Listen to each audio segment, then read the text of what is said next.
So where are we at, just to sort of sum this up? In terms of United States politics, this is a picture of Chicago. And Chicago is actually where myself and my family are from. And we left in 1968, which was quite a year. There's a story about that, but I won't get you into that. But 1968 was a period when the social movements internationally were at a very high point, where things like the civil rights movement, the women's liberation movement, was just before the outbreak of the gay liberation movement. And those movements, I think, have profoundly affected the way we think about politics today. Even if there isn't a lot of activity going on in the streets, the way we think about what is equality, what is fairness, what comes out in the courts, and so on, is largely affected by this. To give you just a little bit of a historical memory, these are two athletes who made a point. This was the Olympics. We're now in another Olympics year, but this was the Summer Olympics in Mexico in 1968.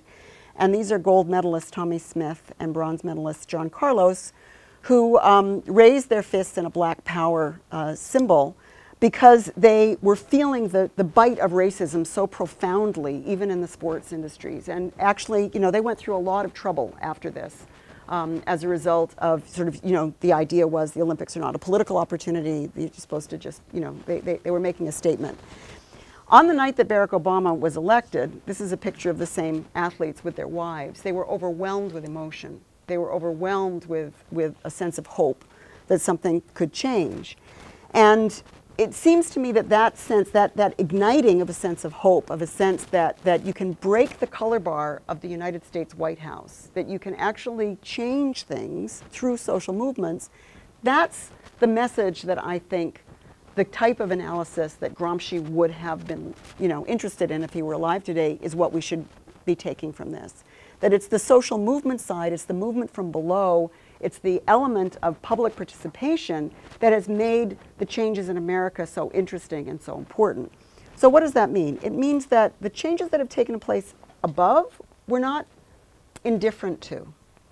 When there is a big competition about the Iraq war at the level of the elite, that matters. And those changes matter, those incremental changes. Whether there's healthcare policy in the United States or not, that matters. But ultimately, the question of real change, of maintaining real change, is thinking about citizenship, thinking about the oppressed, thinking about the subaltern, thinking about the working class, the poor, all of those who have been alienated from politics, who started to have just a little bit of a glimmer that maybe they could participate in politics during the course of the Obama election. That's the force that I think is the real source of hope and change.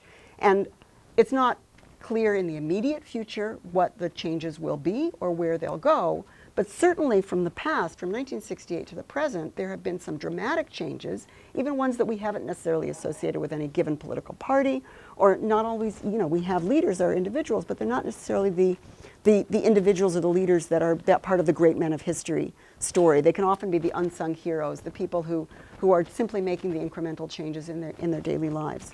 So in that sense, I think, the changes that have taken place, and I'll just close with this, in the American election, they're ongoing. It's not over, it's continuing.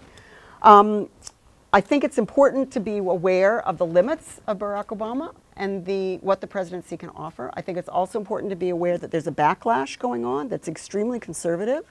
There's a section of the American elite and of the American public that wants it back to the old days.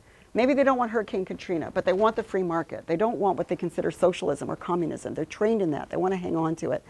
And they're very fearful, very, very fearful of change. So there is a conservative backlash. But at the same time, there is a need for an independent, progressive criticism of the presidential process from the subaltern, from the left, from below. I mean, you can position it in a variety of ways. But it's important that there is space for that continues on that momentum and that takes advantages of the divisions that are taking place at the top right now. So I'll leave it there.